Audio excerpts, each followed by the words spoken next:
በስመ አብ ወወልድ ወመንፈስ ቅዱስ አሐዱ አምላክ መቃባ ከኒልማ ከነፉረ ቁልቁሉ ዋቀቶኮ በአብ ስም በወልድ ስም በመንፈስ ቅዱስ ስም በአንድ አምላክ እናምናለን። ዘለዓለም ሥላሴ አሜን። ክቡር ሊቀ ስዩማን ቀሲስ ናትናኤል የአድባራቱ ዋና ቁጥጥር፣ ክቡር መጋቤ ሐዲስ መምህር ተከስተ የአድባራቱ ስብከተ ወንጌል መምሪያ ኃላፊ፣ ክቡር መምህር ብርሃኑ ቅዱስ ዮሐንስ አፈወርቅ አይንተ እግዚአብሔር ብሎ ያላችሁ አባቶቼ ካህናት፣ ላይካነ ምስጢር ስዩማን እግዚአብሔር ወንድሞች ዲያቆናት፣ የሰንበት ትምህርት ቤት አባላት፣ አባቶቼ፣ እናቶቼ፣ የተወደዳችሁ ሕፃናት ሁላችሁ በኃያሉ አምላካችን በክርስቶስ ኢየሱስ ፍጹም ሰላም ሰላም ትለናለች ቅድስት ቤተ ክርስቲያናችን። እንደምን አደራችሁ? አከቡልተኔ እንደምን እስከረማችሁ? ቸርነቱ የማያልቅበት ዓለማትን ሁሉ ፈጥሮ የሚገዛ ጌታ ቅዱስ እግዚአብሔር እቺን ሰዓት ባርኮ ቀድሶ ስለሰጠን ቃሉን እንድንሰማ እረፍትን እንድናገኝ ስለፈቀደልን ስሙ ለዘላለም የተመሰገነ ይሁንልን። ሕይወትን ያየንባት አማናይቱ የጽድቅ መሰላላችን ማምላክ ቅድስተ ቅዱሳን ድንግል ማርያም ከማትለያቸው የክብር አክሊላቸው ከሆነችላቸው ከቅዱሳን ሁሉ ጋር ስሟ ለዘላለም የተመሰገነ ይሁንልን። ታስቦ ተዘክሮ ከሚውሉ ከቅዱሳን ሁሉ ክብርት ከምትሆን ከዕለተ ሰንበት ረድኤት በረከትን ይክፈለ። እንኳን አደረሳችሁ።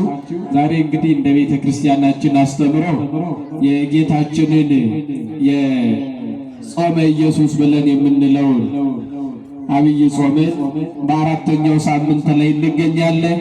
ሁላችሁም እንደምታውቁት አራተኛው ሳምንት መጻጉዕ ተብሎ ይታወቃል። ትንሽ ስለ በሽተኞቹ ደግሞም ስለ ራሳችን እንነጋገራለን። ያው አምላካችን ቅዱስ እግዚአብሔር እንዲያስተምረን ቅዱስ ፈቃዱ ይሁንልን። የምንማማርበት የትምህርታችን ርዕስ የሚሆነን ያዳነኝ ተሸክመ ሂድ አለኝ በሚል ይሆናል። ከነፈይሴ ባዶ ደሚና እንጀዴ መተድሮ ጀዱ ወንጌል ዮሐንስ በቆናሸ ለኮክሰ ተቆረ ከንጅሩ መተድሮ ጎዳኔ ወሎጅ ዱቢ ሰገሌ ዋቀዮ ነገኛ እንዱ መኬኛ ዋቀዮ ነው አበርሲስ ቃሉን እስኪ ከኔ ጋር መስክሩ። ያዳነኝ በሉ እስኪ ያዳነኝ ተሸክመ ሂድ አለኝ። መጻጉዕ የሰጠው ምስክርነት ነው። ልክ እንደ ዛሬው ቀን ለስም አጠራሩ ክብር ምስጋና ይግባውና መድኃኒታችን ወልደ አብ ወልደ ማርያም ክርስቶስ ኢየሱስ በዘመነ ሥጋዌው በሥጋ በተገለጠ ጊዜ በመዋዕለ ስብከቱ በዓልን ለማክበር ወደ ኢየሩሳሌም በወጣበት ሰዓት የቅዱስ ዮሐንስ ወንጌል ምዕራፍ 5 ከቁጥር 1 ጀምራችሁ ስታነቡ መድኃኒታችን ክርስቶስ ኢየሱስ በዓል ስለነበረ የአይሁድ በዓል ስለነበረ ወደ ኢየሩሳሌም ወጥቶ እንደነበር ይናገራልና በዛሬ ዕለት መጻጉዕን አግኝቶ ከፈወሰው በኋላ ካዳነው በኋላ መጻጉዕ የሰጠው ክስም ነው፣ የምስክርነትም ቃል ነው። ታስታውሱታላችሁ። በዚህ በዮሐንስ ወንጌል ምዕራፍ 5 ላይ ከቁጥር 1 ጀምራችሁ ስታነቡ ስለ ሳምንቱ ግልጽ በሆነ ሁኔታ ይናገራል። በቅዳሴ መካከልም ሲነገር ነበር። ቀጥታኛ ወደ ቃሉ እንሄዳለን። መድኃኒታችን ክርስቶስ ኢየሱስ የአይሁድ በዓል በሆነ ጊዜ ያንን ሊቃውንቱ በዓለ ጴንጣቆስጤ ነው ብሎ ተርጉመዋል። አይሁድ በዓልን ሲያከብሩ በኢየሩሳሌም ተሰብስበው በመቅደሳቸው ሆነው ነበር በአንድነት የሚያከብሩት። በየስፍራው ምኩራብ ነበራቸው። ምኩራብ ቃለ እግዚአብሔር እንዲነገርበት፣ ትንቢተ ነቢያት እንዲተረጎሙበት፣ ጸሎት እንዲጸለይበት እንጂ መስዋዕት የሚሰዋበት አልነበረም። ከመቅደሱ በዚህ ይለያል። እንደነዚህ አይነት በዓላት ሲኖሩ ግዴታ ተሰብስበው ወደ ኢየሩሳሌም ወደዛች ቤተ መቅደስ ይወጡ ነበርና ይላል። በዓልን በሚያከብሩበት ሰዓት መድኃኒታችን ክርስቶስ ኢየሱስ በዓሉ እሱ ራሱ ስለነበረ ራሱ በዓል ስለሆነ ብሎ ይተረጉማል። ቅዱስ ዮሐንስ አፈወርቅ ወደ ኢየሩሳሌም ወጥቶ ነበር። ወደ ኢየሩሳሌም ወጥቶ በነበረበት ሰዓት ነው ከቁጥር 2 ጀምረን ደግሞ ስናነበው በኢየሩሳሌም በበጎች በር አጠገብ በዕብራይስጥ ቤተ ሳይዳ የምትባል አንዲት መጠመቂያ ነበረች። 5 መመላለሻ በሮች ነበሩባት። በብዙ ሕመም የታመኑ ብዙ አይነት በሽተኞች በዛች መጠመቂያ ስፍራ ተኝቶ እንደነበር እዛ ተኝቶ ምሕረትን ይጠባበቁ እንደነበር መጽሐፉ ይናገር። ቤተ ሳይዳ የምሕረት ስፍራ ናት። በኮሜንተሩ ላይ ቅዱስ ዮሐንስ አፈወርቅ ዘ ሃውስ ኦፍ ሜርሲ ይላታል። የምሕረት ቤት ማለት ነው። የምን ቤት ንገሩኝ? የምን ቤት? የምሕረት ቤት። በሽተኞች የሚሰበሰቡባት፣ በእውነት መዳናቸውን ተስፋ አድርገው የሚመላለሱባት፣ እረፍታቸውን ሽተው መዳናቸውን ሽተው የሚመላለሱባት ቤተ ሳይዳ የምሕረት ስፍራ እቺ የቤተ ክርስቲያን ምሳሌ ናት ብሎ ይተረጉማል ቅዱስ ዮሐንስ አፈወርቅ። የታመመ ሁሉ በስጋም በነፍስ ወደ ቤተ ክርስቲያን ይሄዳልና ቤተ ክርስቲያን የምሕረት ቤተ ክርስቲያን የይቅርታ ቤት ናትና እቺ ቤተ ሳይዳ የቤተ ክርስቲያን ምሳሌ ናት ብሎ ይተረጉማል። በአጠቃላይ ይህ ሳምንት የበሽተኞች ሳምንት ይባላል። የምን ሳምንት ንገሩኝ? የምን ሳምንት? ታዲያ ምን ይመለከተናል እንዳትሉ፣ በሽተኛው መጻጉዕ ነው። መጻጉዕ ማለት ቃሉ የግዕዝ ቢሆንም ቀሉ ድውይ፣ በሽተኛ፣ የአልጋ ቁራኛ፣ የደዌ ዳኛ ማለት ነው። የአንድ ስም አይደለም። ቤተ ክርስቲያን በሽተኞችን ሁሉ መጻጉዕ ብላ ትጠራቸዋለች። መጻጉዕ ስሙ አልነበረም። በኋላ በበሽታ በኋላ በመከራ በኋላ በስቃይ ያገኘው ስም ነው። አንዳንዴ በሕይወታችን ውስጥ የሚመጡ ችግሮች ስሞቻችንን ይቀይራል፣ እስከ ማንነታችንም ጭምር ሳይቀሩ። ስሙ ስምዖን ነበር ብሎ ተርጉሟል ሊቃውንት። እንደውም በግሪክ ደግሞ ኢያኢሮስ ይሉታል ይህንን ሰው። ነገር ግን ከመታመሙ የተነሳ ከጊዜ በኋላ የመጣበት ችግርና በሽታ ስሙን ቀይሮት መጻጉዕ ተብሎ ተጠርቷል። መጻጉዕ ማለት በሽተኛ ማለት ነው በቤተ ክርስቲያን ቋንቋ። ስለዚህ የበሽተኞች ሳምንት ነው ያለበት ምክንያት ይሄ ነው። እኛንስ ምን ይመለከተናል ብትሉ ነቢዩ ኢሳይያስ በትንቢቱ በምዕራፍ 1 ቁጥር 4 ላይ ያልታመመ ማን አለ? ከራሳችን ፀጉር ጀምሮ እስከ እግራችን ጥፍር ድረስ ሁላችንም ታመናል። ልባችን ለሕመም አእምሯችን ደግሞ ለድካም ሆኗል ይላል። ማን ነው ያልታመመ? ያልታመመ ማን ነው? ኃጢአትን ያልሰራ ያልበደለ ማን ነው? ምሕረት የማያስፈልገው ማን ነው? ምሕረትን ለመጠባበቅ ወደ ቤተ ሳይዳ የማይወጣ በጽናትስ የመዳኑን ቀን የማይጠብቅ ማን ነው ይላል ሲናገር ኢሳይያስ። ስለዚህ ሁላችንም ታመናል ይለናል። ያልታመመ የለም። ያልታመመ የሥጋ በሽታ ባይኖርብን እንኳ በድለናል፣ አጥፍተናል፣ ኃጢአትን ሰርተናል፣ አጉረምርመናል፣ በፈተና መጽናት አቅቶ በእግዚአብሔር ላይ አምፀናል፣ ፍቅርን አጥተናል። ስለዚህ ታመናል ሁላችን። እንዲፈውሰን ቅዱስ ፈቃዱ ይሁን። የበሽተኞች ሳምንት መባሉ ከዚህ የተነሳ ሁላችንም የታመምን ሰዎች ስለሆነ መጽሐፉ እንግዲህ ከሌሎች በሽተኞች ጋር ምሕረትን ለመጠባበቅ በቤተ ሳይዳ በአልጋ ተኝቶ ነበር ይላል። ቤተ ሳይዳ የምሕረት ቤት ነው። በነገራችን በቤተ ክርስቲያን ያስተምራል። ምሕረትን ማግኘት ማለት ነው መዳን ማለት። መዳን ማለት ምን ማለት ነው? ምንን ማግኘት ንገሩኝ በማርያም። ምንን ማግኘት? ምሕረትን ማግኘት ነው መዳን። ምሕረትን መጽሐፉ ምሕረትን ያገኘበት ቀን ነው። በሽተኞች ምሕረትን ያገኙበት ቀን ነው። ለስም አጠራሩ ክብር ምስጋና ይግባውና መድኃኔ ዓለም ክርስቶስ ኢየሱስ በሽተኞችን የፈወሰበት። አዎ በማይለ ሥጋዌ በምድር ላይ ሲመላለስ በሥጋ በሽታ የታመሙትን በተአምራቱ በሕመመ ነፍስ የታመሙትን ደግሞ በቃሉ እየፈወሰ ተአምርን ይሠራ ነበር፣ ይፈውስ ነበር። ዛሬም ክርስቶስ ታማኝ ነው ሊፈውሰን በጸበሉ። ዛሬም ክርስቶስ ታማኝ ነው ሊፈውሰን በቅዳሴ በአገልግሎቱ በቃሉ ሊፈውሰን በመዝሙሩ ሊፈውሰን ሊያነጻ ክርስቶስ ኢየሱስ ታማኝ። እኛ ብቻ ታምነን ወደ ቤተ ሳይዳ እንመላለስ። እኛ ብቻ በተስፋ እንጠብቅ። መጽሐፉ ታምኖ 38 ዓመት ምሕረትን እየተጠባበቀ በቤተ ሳይዳ የጸና ሰው ነው። በነገራችን ምሳሌ ሊሆን የሚችል ሰው የዚህ ዘመን ሰው በታመመ በ3 ቀን በታመመ በሳምንቱ በወሩ ያማራል፣ ያጉረመርማል፣ እግዚአብሔር ላይ ያምጻል። ምን በደልኩ ይላል።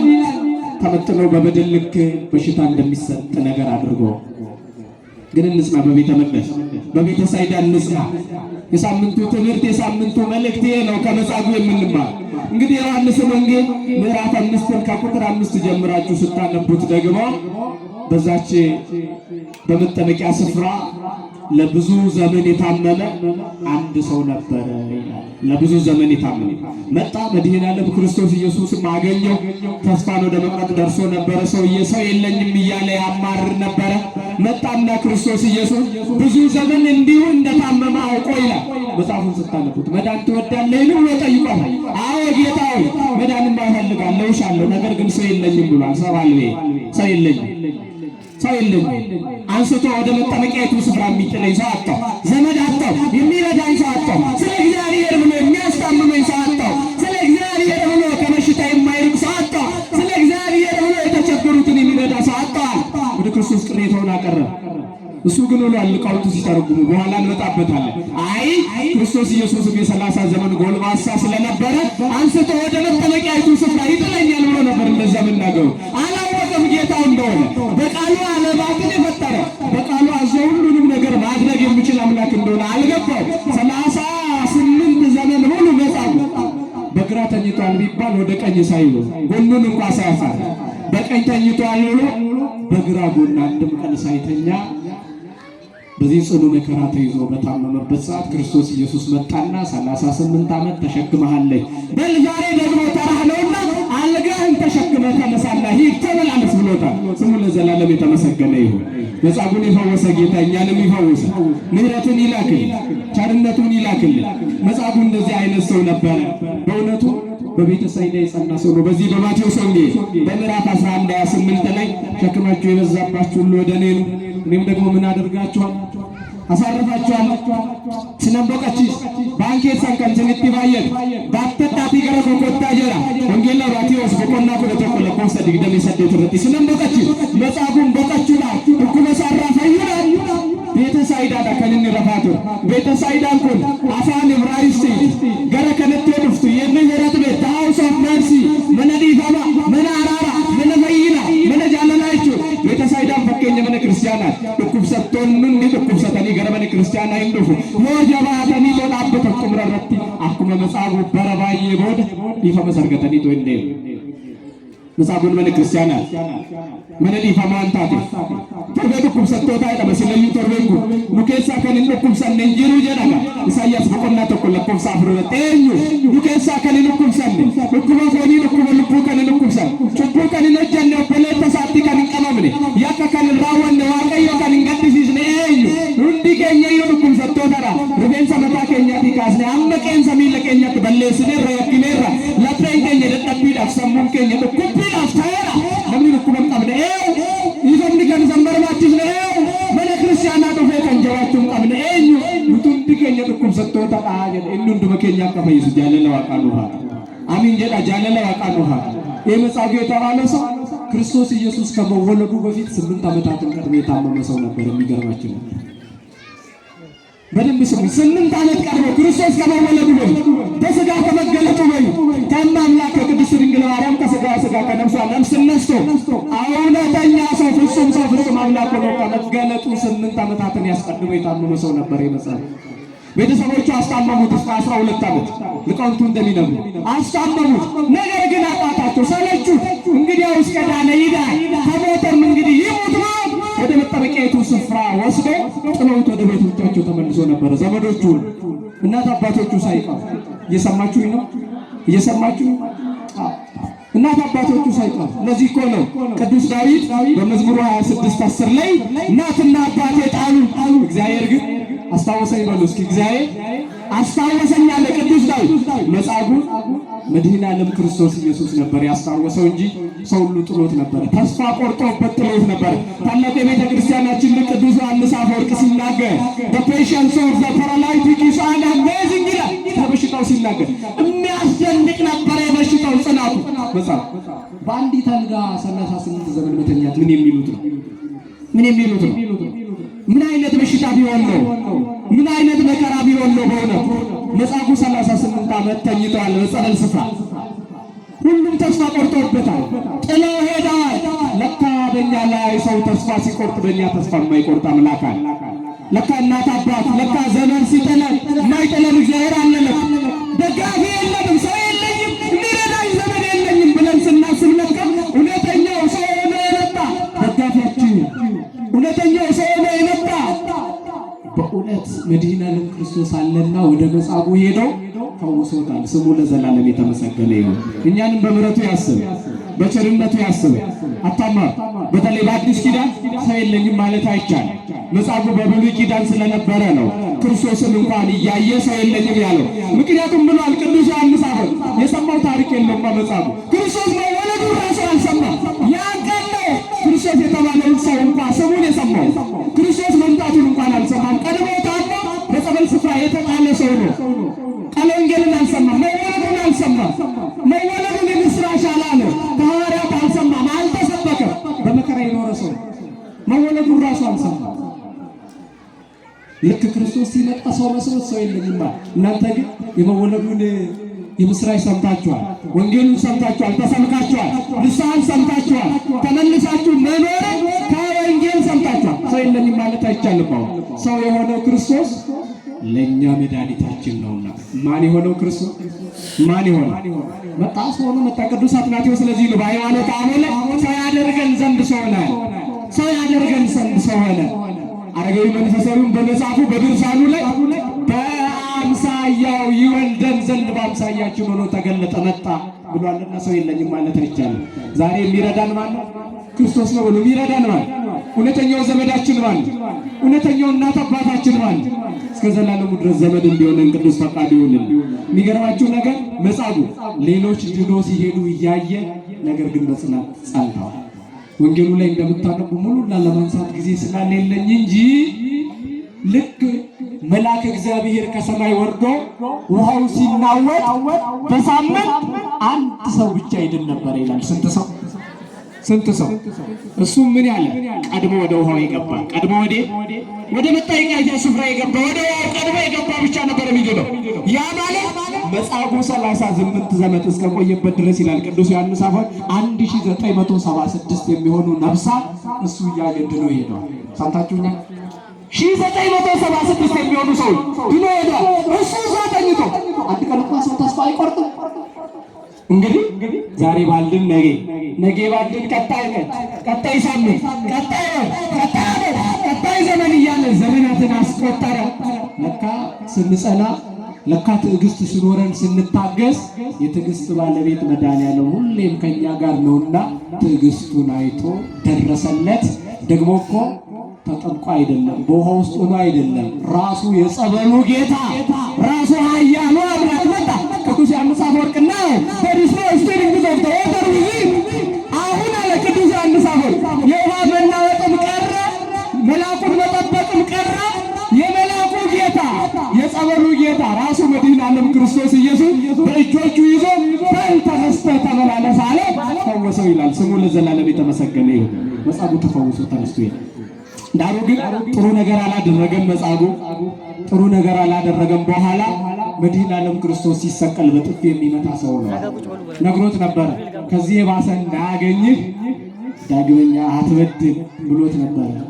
አልፎ መዳኑን ረስቶ በድሎ በክርስቶስን በጥፊ የመታ ሰው ነው። ልክ እኛ ዛሬ እንደምናደርገው ስንቸገርማ እንጮሃለን፣ ስንቸገር እናለቅሳለን፣ ወደ ቤተ መቅደስ እንሄዳለን። ስናገኝስ አለቀ። ታሞ የተነሳ ንገሩኝ፣ ታሞ የተነሳ እግዚአብሔር ረሳ እንደሚባለው ከዚህ ይናገሩታል አባቶቻችን ምስጢሩን። መጻጉዕ 38 ዓመት ተኝቷል። ስንት ዓመት? ደጋግሜ የምናገረው ትዕግስት እንድትማሩ ነው። እናንተ በአንድ ሳምንት ነው የምታማሩ፣ በአንድ ወር በአንድ ዓመት ነው የምታማሩ። እናንተ ትዕግስትን እንድንማርበት 40 ዘመን ቢሞላው ኖሮ ብሏል በትርጉማነ መጽሐፍ ሊቃውንቱ። በተለይ የኢትዮጵያ ኦርቶዶክስ ተዋሕዶ ቤተክርስቲያን በትርጉማን 40 ዘመን ቢሞላው ኖሮ እንደ በረከት ይቆጠርለት ነበረ። ለበረከት የሚሰጥም ፈውስ አለ። አምስት አይነት በሽታዎች አሉ በቤተክርስቲያን አስተምሮ። 5 አይነት ለሐሳር የሚሰጡ አሉ፣ ለንጽ የሚሰጡ አሉ፣ ለበረከት የሚሰጡ አሉና የበረከት ይሆንለት ነበረ። ነገር ግን 40 ዘመን ለመምላት ስንት ዓመት ይጎለዋል? በደንብ ንገሩኝ። ስንት ዓመት? 2 ነገር አልነበረውም ብሏል ሊቃውንቱ። ስንት ነገር? ፍቅረ እግዚአብሔርና ፍቅረ ቢጽ የለውም መጽሐፉ። እግዚአብሔርንም አይወድም፣ ሰውንም አይወድም፣ ሕገ እግዚአብሔርንም አይጠብቅም። ከሰው ጋርም በሰላም ተስማምቶ መኖር ያልቻለ ሰው 2 ነገር ሲጎልበት እመኑን እድሜ ልኩን ይመላለሳል እንጂ በቤተ ክርስቲያን ውስጥ አይደለም። የእግዚአብሔርን ሕግ ካልጠበቀ፣ የእግዚአብሔርን ትእዛዝ ካልጠበቀ፣ ለሰው ካልታዘዘ፣ ሰውንም እግዚአብሔርን ሰውን እንደ ሰውነቱ፣ እግዚአብሔርን እንደ እግዚአብሔርነቱ፣ አምላክን እንደ አምላክ ያላፈቀረ ያልወደደ ሰው እነዚህ ሁለቱ ፍቅር ከጎደሉ መዳን የለም። ስሙ መጻጉዕ የታመመው በኃጢአት ምክንያት ነው። በምን ምክንያት ንገሩኝ? በምን ምክንያት? በኃጢአት ምክንያት። ኃጢአቱ ምን ነበር ቢሉ ፍቅረ እግዚአብሔርና ፍቅረ ንጽሕ አልነበረውምና ክርስቶስ ራሱ ምን ብሎታል? ከዚህ የባሰ እንዳያገኝ ዳግመኛ ምን አትበል። ከዚህ በፊትም የታመምከው በበደል በሰራህ ኃጢአት ነውና ብሎ ገስጾት ነበር መድኃኔዓለም ክርስቶስ ኢየሱስ። እሱ ግን አልሰማም። ያው ወደ ጥፋቱ ተመልሷል። ፋዘር ታድሮስ ዲያቆን ማላት የቤተ ክርስቲያናችን አባት the Paul indicates baptismal front where the believers enjoy a new birth and the healing from sin። ያቺ የመጠመቂያ ስፍራ የጸበል ስፍራ ናት ብሏል። የምን ስፍራ ንገሩኝ? የምን ስፍራ? የጸበል ስፍራ። ሰዎች ከበሽታቸው የሚድኑበት፣ ሰዎች በነፃነት የሚመላለሱበት፣ ኃጢአታቸው የሚወገድበት፣ በደላቸው የሚወገድበት፣ ተቀድሰው ነጽተው ለክርስቶስ መንግስት የሚዘጋጁበት የጸበል ስፍራ። የምን ስፍራ ንገሩኝ? የምን ስፍራ? አምኖ የመጣ ሰው ዛሬም በጸበሉ ይድናል አይድንም? ንገሩኝ። ይድናል አይድንም? በኋላ ያረፈው የማን መንፈስ? የእግዚአብሔር መንፈስ ነው። አባቶቻችን በተፈጥሮ ውሃ ላይ ቃለ እግዚአብሔሩን ደግሞ ጸልዮ ያ መንፈስ እግዚአብሔር ያረፈበት ውሃ፣ ያ መንፈስ እግዚአብሔር ያረፈበት ማየ ጥምቀት፣ የጥምቀት ውሃ ያድናል፣ ይፈውሳል፣ ያነጻል፣ ጤናን ይመልሳል አይመልስም? ንገሩኝ። ይመልሳል አይመልስም? ስለዚህ በዚህ ስፍራ መዳን፣ በዚህ ስፍራ መጠመቅ ያስፈልጋል። እኛም የታደልን እንለስ በጸበል ተከበናል አይደል? ልትድኑ ይገባቸው። መጻጉዕ 38 ዓመት ሙሉ ተኝቶ ነበር ይላል። እናንተም ታገሱ፣ ደጅ ጽኑ፣ መዳን ወደ እናንተ ይመጣ ዘንድ። አሁንም ደግሞ ሲተረጎም ይልቅ the five porches indicate that the law recorded in the five books of Moses። እነዛ አምስቱ መመላለሻ በሮች አምስቱ አዕማደ ምስጢራትን ይመስላሉ ብሏል። በሽተኞች በነዛ በአምስቱ መመላለሻ በሮች ተኝቶ ምሕረትን ይጠባበቁ ነበር። አያችሁ፣ ዛሬም እኛ በአምስቱ አዕማደ ምስጢር ድህነትን፣ ዘላለማዊ ሕይወትን፣ መንግሥተ ሰማያትን እንወርሳለን ብለን እናምናለን። አንድም ደግሞ ብሎ ሲተረጉም እነዛ በአምስቱ በሙሴ መጻሕፍት የተጻፉ ቃለ እግዚአብሔር ሕገ እግዚአብሔርን ይመስላሉ ብሎ ሲተረጉም እንመለከታለን። ያ ውሃውን ለማናወጽ ከሰማይ ይወርድ የነበረው መልአክ the example of the incarnation of Christ the Almighty God የክርስቶስ መምጣት ምልክት ነው ብሏል። መልአኩ ከሰማይ ወርዶ ውሃን ያናውዝ ነበር ይላል እና እሱ በነገረ ሥጋዌ ተርጉመውታል አባቶቻችን። በነገረ ሥጋዌ ሰምታችሁኛል። በነገረ ሥጋዌ ያ ከሰማይ ሰማያት በምሕረቱ በቸርነቱ በፍቅሩ ወርዶ ሰው ነው ያዳነ። እውነተኛው ዛሬ አጋዣችን ነው፣ የሚረዳን ነው፣ የሚፈውሰን ነው ብለን ያመንነው አምላካችን እሱ ማን ነው? ክርስቶስ ኢየሱስ ነው ብሎ ደግሞ ሲተረጉሙ እንመለከታለን። ከዚያ ይላል በሳምንት ስንት ሰው ይፈወስ ነበር? ንገሩኝ። ስንት ሰው? እቺ ብቻ ተናግሬ ልጨርስ። ንገሩኝ። ስንት ሰው? አንድ ሰው ይጠመቅ ይፈወስ ነበር። ለምንድን ነው ቢሉ አይሁድ ተስፋ እንዳይቆርጡ አይ መዳንማ በአባቶቻችን ዘመን በነቢያት ዘመን ቀረ እንጂ በእኛ ዘመንማ መዳን የለም ብሎ ተስፋ እንዳይቆርጡ አይቶ እንዲጽናኑ። ሌላው ደግሞ የነበሩበት ዘመን ብሉይ ኪዳን ስለነበረ የብሉይ ኪዳን ሕግ የማታጸድቅ ስለነበረች ለመንግሥተ ሰማያት የምታበቃ ስለነበረች ኦሪት ያንን ይነግራቸው ዘንድ ነው ክርስቶስ ኢየሱስ። ሌላው ደግሞ እኔ የምነግራችሁ በደንብ በቁም ነገር የምታስተውሉት ነገር መድኃኒታችን ኢየሱስ ክርስቶስ ሲመጣ ብዙ በሽተኞች እኮ ተኝተዋል። 5 በሽተኞች፣ 5 አይነት በሽተኞች አሉ። ያ ማለት በጣም ብዙ ሰው የሰለሉ አሉ፣ አንካሶች አሉ፣ የታወሩ አሉ፣ በብዙ ህመም በብዙ በሽታ የተያዙ ሰዎች ነበሩ። ግን መጻጉዕ ብቻ ነበር የፈወሰው። ማንም ብቻ? አረ ንገሩኝ፣ ማንም ብቻ? ምክንያቱም እሱ የመጣው ለፈውሰ ሥጋ ብቻ አልነበረም። ዛሬ እኮ ብዙዎች በፈውሰ ሥጋ ተጠምደው ሃይማኖት እየቀየሩ እኮ ነው። ክራንቹን ትተዋል። ዲሽቅ መንሸራተት ነበረበት ምን ነው ያለ ክርስቲያን እንዴ? ሰው በሥጋ እየታመመ መንግሥተ ሰማያትን መውረስ አይችልም? ንገሩኝ። ይችላል? ይችላል አይችልም? ሰው በሥጋ ታሞ እግዚአብሔር ልጅ መሆን አይችልም? መንግሥተ ሰማያትን መውረስ አይችልም? ስለዚህ ክርስቶስ የመጣበት ዓላማ ለፈውሰ ሥጋ አይደለም፣ ነፍስን ለማዳን ነው። ምንን ለማዳን? ምንን ለማዳን? ስለዚህ እገሌ ከዲሽቅ መንሸራተት ይፈውሳል፣ እገሌ እንደዚህ ያደርጋል፣ ይሄው እሱ ጋር የሚሄዱት ክራንች ጥለው ይመለሳሉ ብላችሁ ሃይማኖትን የምትክዱ ሰዎች፣ መስቀላችሁን በጥሳችሁ ነጠላችሁን ቁጭ አድርጋችሁ የምትሄዱ ሰዎች እንድትጠነቀቁ ነው። ክርስቶስ ከፈውሰ ሥጋ ምንም የለው። ሰው በሥጋ ሐዋርያት እንኳን አታያችሁ? መከራ እኮ ነበረባቸው፣ ይታመሙ ነበር። ጳውሎስ እኮ ይታመም ነበር፣ ራስ ምታት ነበረበት። እነ ጢሞቴዎስ እኮ ይታመሙ ነበር። አባቶቻችን ሐዋርያት እንደውም ኃይሌ በአንተ ይበቃል ብሎኛል ብሏል ቅዱስ ጳውሎስ። ታመምኩ አለ። ሶስት ወደ ጌታ ጸሎት አደረግኩኝ እንዲፈውሰኝ ብዬ፣ ነገር ግን ኃይሌ ባንተ እንዲገለጥ ነው፣ ጸጋዬ ይበቃልና ከበሽታ ጋር ኑር ብሎኛል ብሏል ጳውሎስ። ስለዚህ ለክርስቲያን ፈውሰ ሥጋ ምኑም አይደለም። ከተፈወሰን እሰየው፣ ካልሆነ ግን ለዚያ ብለን የነፍሳችንን ድነት ማጣት እንደሌለብን ለማንሳት ብቻ ነው። በመጨረሻ የቅዱስ ዮሐንስን አፈወርቅ ትምህርት ብቻ ስንሰማ ያቺ የመጻጉዕ አልጋ የቤተ ክርስቲያን ምሳሌ ናት ብሎ ተርጉሟል። የምን ምሳሌ ንገሩኝ? የምን ምሳሌ? ሰልችቶኛል አላለች፣ በቃ በቅቶኛል አላለች፣ በል ከእንግዲህ ስፍራህን ፈልግ አላለችው። ብቸኛው የ38 ዓመት የመጻጉዕ ወዳጅ አልጋው ብቻ ነበረች። ያቺ ቤተ ክርስቲያን ናት፣ የማትሰለቸን ቤተ ክርስቲያን። እየበደልን እያጠፋን እየተበላላን እርስ በርሳችን ሳንወዳ ሳንፈቃቀር ሳንቀባበል እየመጣን ቤተ ክርስቲያን ሰልችታችሁኛል አላለችም። ያቺ የመጻጉዕ አልጋ የቤተ ክርስቲያን ምሳሌ ናት። ያቺ የመጻጉዕ አልጋ 4 እግር እንደነበረባት እውነተኛ የመጻጉዕ አልጋ ቤተ ክርስቲያን በአራቱም አቅጣጫ አርባዕቱን ወንጌል እየሰበከች ምዕመናንን ወደ መንግሥተ እግዚአብሔር የምትሰበስብ ናትና ያቺ የመጻጉዕ አልጋ ቤተ ክርስቲያን ናት ብሎ ተርጉሟል። ያቺ የመጻጉዕ አልጋ ሁሉን ተሸክማ ሁሉን ችላ ኃጥኡንም ጻድቁንም ክፉውንም በጎውንም ሰብስባ የያዘች ሁላችንንም የቻለችን እቺ ቤተ ክርስቲያን ናት። እንግዲያውስ መጻጉዕ ተፈወሰና አልጋውን ተሸክሞ ሲሄድ አይሁድ መጡበት። ሰንበት ነውና አልጋህን ልትሸከም አይገባም፣ አልጋህን አውርድ አሉት። አላወርድም አለ። ምን አላደርግም? ንገሩኝ፣ ምን አላደርግም? አላወርድም። ያዳነኝ ያ ሰው ተሸክመ ምን አድርግ ብሎኝ ሂድ ብሎኛል፣ ተሸክመ ተመላለስ ብሎኛል፣ አልጋዬን አላወርድም አለ። ዛሬ ቤተ ክርስቲያን እንድንተው የሚፈልጉ ሰዎች አሉ። ቅዱስ ዮሐንስ አፈወርቅ ሌላውን ሲተረጉም ያቺ የመጻጉዕ አልጋ የመስቀል ምሳሌ ናት ብሏል። ቤተ ክርስቲያንን ተው የሚሉ መስቀልን ተው የሚሉ መስቀላችሁን በጥሱ የሚሉ ቤተ ክርስቲያንን ትታችሁ ልጅነታችሁን አርክሳችሁ ነው የሚሉ ሰዎች አሉ። መናፍቃኑ ከሃዲያኑ። ያዳነኝ ያ ሰው ምን አድርገህ ሂድ ብሎኛል፣ ምን አድርገህ ሂድ ብሎኛል፣ ተሸክመህ ሂድ ብሎኛል፣ ውለታን አትርሳ ብሎኛል። የተወለድኩባት ምሕረትን ያገኘሁባት ልጅነትን የተቀበልኩባት ስለ ክርስትና ሀብተ ወልድን ያገኘሁባት ቤተ ክርስቲያኔ አልተዋትም፣ አልክዳትም፣ አላወርዳትም። ተሸክሜ እሄዳለሁ። ተሸክሜ ምን እላለሁ? ንገሩኝ። ተሸክሜ ምን እላለሁ? መስቀሌን አላወርድም። የዳንኩበት ነው የክርስቶስ ደም የፈሰሰበት። እንደውም ቅዱስ ጊዮርጊስ በደመ ነጠብጣብከ ተጽሕፈ ምሕረትከ በሰሌዳ መስቀልከ በደመ ነጠብጣብነት በመስቀል ሰሌዳነት ለዓለም ሁሉ ምሕረት ተጽፋለች ይላልና መስቀል ምሕረት የተጻፈበት ነው። ቤተሳይዳ የመጣ ነው ምሕረት ፍለጋ ነው።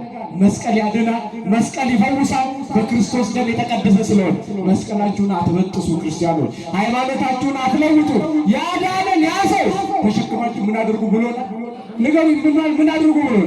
ሂዱ ብሎናል፣ ኑሩ ብሎናል። ከቤተ ክርስቲያናችን አንለይም፣ ሃይማኖታችንን አንቀይርም፣ መስቀላችንን አንበጥስም ብላችሁ እስከ መጨረሻ መጽናት ይጠበቅባቸዋል።